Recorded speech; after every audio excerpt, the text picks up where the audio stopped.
जैसे नीतीश कुमार के बारे में चर्चा है, कृष्णा पटेल के बारे में चर्चा है, प्रियंका गांधी के बारे में चर्चा है, अगर ये लोग लड़ जाते हैं फूलपुर से तब माहौल कुछ दूसरा हो जाएगा। देखिए, फूलपुर सीट बड़ी ऐतिहासिक सीट रही है। हमारे पहले प्रधानमंत्री जवाहरलाल नेहरू भी यहाँ से सांसद होते आए हैं, और इसका आप दूसरे छोर पे देखें तो अतीक अहमद जैसे लोग भी यहाँ से सांसद चुने गए। एक ऐसी सीट जहां से देश के पहले प्रधानमंत्री पंडित जवाहरलाल नेहरू चुनाव जीतते हैं, सांसद बनते हैं, प्रधानमंत्री बनते हैं और 3 बार जीतते हैं।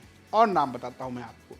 वीपी सिंह, दिग्गज समाजवादी नेता जनेश्वर मिश्रा, जो बाद में समाजवादी पार्टी के संस्थापक भी रहे। इसके अलावा अतीक अहमद, केशव प्रसाद मौर्य, ये जीतने वाले नाम हैं।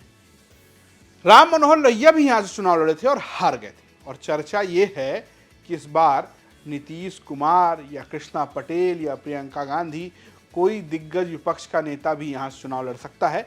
और इस सीट का नाम है फूलपुर, क्योंकि यहां पर कुर्मी बाहुल्य सीट रही है, तो यहां से माना जा रहा है कि इस बार नीतीश कुमार चुनाव लड़ सकते हैं। क्या होगा इस सीट पर, कैसे समीकरण है, ये आज हम आपको बताने जा रहे हैं। तो जिस सीट पर अतीक अहमद चुनाव जीतते रहे और जिस सीट पर पंडित जवाहरलाल नेहरू जीतते रहे, उस सीट का इतिहास बहुत दिलचस्प रहा है। लेकिन अगर आप पिछले 4 साल को देखेंगे तो आपको लगेगा कि जो टक्कर है वो कहीं ना कहीं सपा और बीजेपी के बीच पे रही है। और 2014 में जब केशव मौर्य यहाँ से चुनाव जीते तो उन्होंने एक तरीके से बीजेपी की वापसी कराई। हालांकि अगर आप देखेंगे पिछले 5 चुनाव, क्योंकि 2004 के बाद से एक उपचुनाव भी हुआ था, तो सपा और बीजेपी बराबर नजर आती है और एक बार यहाँ से बसपा चुनाव जीत चुकी है। फिलहाल 2019 में यहाँ से चुनाव जीती थी केसरी देवी पटेल।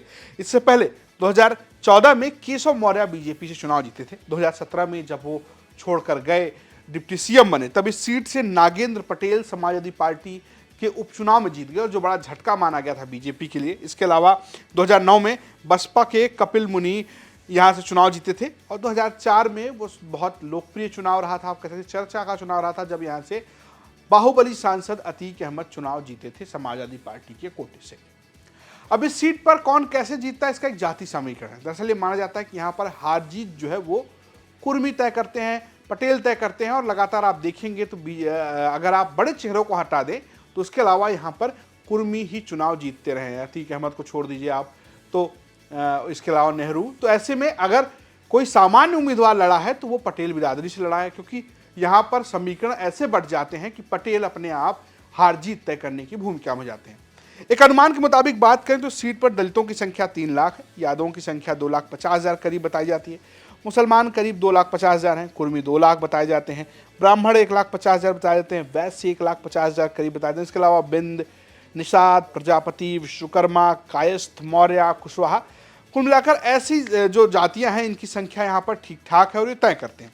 दरअसल होता यह है कि सपा के पक्ष में अगर मुसलमान प्लस यादव और पटेल का वोट पड़ता है तो वो जीत जाते हैं। बीजेपी के साथ अगर कथित सवर्ण वोट, इसके अलावा गैर यादव ओबीसी वोट इकट्ठा होता है तो वो चुनाव जीत जाते हैं। तो कुल मिलाकर ये यहाँ का समीकरण रहा है। लेकिन एक चर्चा बहुत तेज है कि इस बार नीतीश कुमार यहाँ से चुनाव लड़ सकते हैं। हालांकि नीतीश कुमार कई बार खारिज कर चुके हैं कि वो लोग फूलपुर से चुनाव नहीं लड़ने जा रहे, लेकिन स्थानीय स्तर पर यह चर्चा है कि यहाँ से नीतीश कुमार लड़ सकते हैं। इसके अलावा एक चर्चा ये भी है कि अपना दल कमेरावादी की जो राष्ट्रीय अध्यक्ष है कृष्णा पटेल, डॉक्टर सोनेलाल पटेल की जो वाइफ हैं, वो, क्योंकि सोनेलाल पटेल भी सीट से चुनाव लड़ते रहे और वो हार गए थे, कभी जीत नहीं पाए, तो उनके भी चुनाव लड़ने की बहुत चर्चा है। इसके अलावा एक चर्चा दूर दूर तक ये भी है कि प्रियंका गांधी भी लड़ सकती हैं। इसके पीछे वजह ये बताई जाती है क्योंकि ये नेहरू की सीट रही है। ऐसे हमने स्थानीय पत्रकारों से जानने की कोशिश की कि क्या होगा सीट का अगर कोई चुनाव लड़ता है। सुनिए क्या कह रहे हैं। कि गठबंधन में, जो सपा के गठबंधन में ऐसी पार्टियां हैं, अभी तो गठबंधन का स्वरूप ही नहीं पता लगा है, सपा का ही केवल यहाँ जनाधार है जो है, नहीं तो भारतीय जनता पार्टी का जनाधार है। भारतीय जनता पार्टी गठबंधन अपना दल और निषाद पार्टी से है, उसका तो सबसे पहले बड़ा गठबंधन है। आज की तारीख में वोट के हिसाब से अगर देखा जाए तो भारतीय जनता पार्टी फूलपुर से वो मजबूत दिख रही है, वो बहुत मजबूत दिख रही है। अब निर्भर करेगा कि प्रत्याशी कौन होगा। जैसे नीतीश कुमार के बारे में चर्चा है, कृष्णा पटेल के बारे में चर्चा है, प्रियंका गांधी के बारे में चर्चा है, अगर ये लोग लड़ जाते हैं फूलपुर से तब माहौल कुछ दूसरा हो जाएगा। तब भारतीय जनता पार्टी के लिए इतना कठिन नहीं रहे, इतना आसान नहीं रहेगा। लेकिन अगर आज की ही परिस्थिति बनी रहे तो इस परिस्थिति में भारतीय जनता पार्टी जो मजबूत दिख रही है। फूलपुर सीट बड़ी ऐतिहासिक सीट रही है। हमारे पहले प्रधानमंत्री जवाहरलाल नेहरू भी यहाँ से सांसद होते आए हैं, और इसका आप दूसरे छोर पे देखें तो अतीक अहमद जैसे लोग भी यहाँ से सांसद चुने गए हैं। लेकिन यहाँ पे अगर आप जातिगत समीकरण देखें तो यहाँ पे पटेल यानी कुर्मी, यादव और ब्राह्मण बाहुल्य क्षेत्र माना जाता है।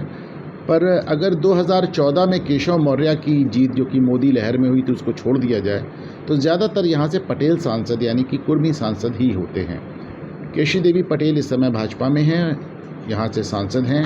उनके लड़के की बात हो रही है कि शायद वो भी लड़ें, वो विधायक भी रह चुके हैं। और सिर्फ इतना ही नहीं, एक पटेल बाहुल्य कुर्मी बाहुल्य क्षेत्र में भारतीय जनता पार्टी को कम से कम अभी तक अपना दल अनुप्रिया पटेल का भी समर्थन हासिल है। तो ऐसे में जाहिर सी बात है 2024 में भी उनको एक बेहतर फुटिंग पे आपको भाजपा यहाँ नजर आएगी। तो स्थानीय पत्रकारों की माने तो इस सीट पर सीधा समीकरण ये है कि अगर कोई दिग्गज चेहरा उतरता है विपक्ष से तो बीजेपी के लिए बहुत सारी मुश्किलें खड़ी हो सकती हैं। लेकिन अगर चुनाव मोदी के फेस पर होता है और विपक्ष कोई कड़ा उम्मीदवार, धांसू उम्मीदवार नहीं दे पाता है तो बीजेपी के लिए जीत बहुत आसान है, क्योंकि पिछले चुनाव में जो मार्जिन था वो बहुत बड़ा था। हालांकि अगर आप देखेंगे कि केशव मौर्य भी 5 लाख वोट हासिल कर चुके थे, लेकिन अगले उपचुनाव में बीजेपी हार गई थी। ये कहने की बात है, लेकिन ये कहा जा रहा है कि अगर यहाँ से विपक्ष एक तगड़ा उम्मीदवार खड़ा करता है, क्योंकि यहाँ पर विपक्ष का इतिहास रहा है, समीकरण उसके लिए फिट रहते हैं, तो वो कहीं ना कहीं चोट कर सकता है बीजेपी को। लेकिन आज की स्थिति में अगर चुनाव होते हैं तो बीजेपी के लिए एक आसान जीत बन सकती है। स्टोरी आपके लिए भेजी थी फूलपुर से हमारे सहयोगी पंकज श्रीवास्तव ने, प्रस्तुत किया हमारे रजत ने, और कैमरे के पीछे रंजीत। देखते रहिए यूपी तक। नमस्कार।